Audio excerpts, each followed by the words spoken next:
Сурья Санскранти и Виджая Экадаши. День неблагоприятный для начинаний, нейтральный для отдачи долгов, для начала лечения неблагоприятный, для начала путешествия тоже неблагоприятный. Транзит Луны в Стрельце будет продолжаться в лунной стояночке Мула до обеда и далее перейдет Пурва Ашатху.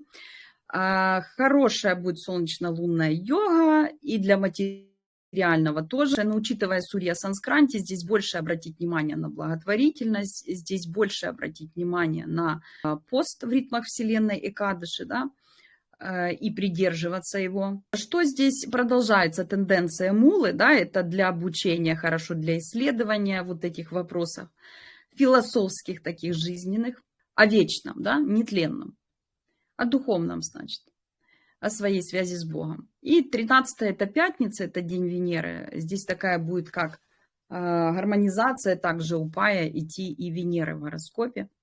Пятницу побольше уделить время именно духовной практике, постам, и приходите на эфир в телеграм-канал Экадаши, там будет духовная лекция потоковая, где вы можете также задавать свои вопросы, получать ответы, размышлять на возвышенные темы.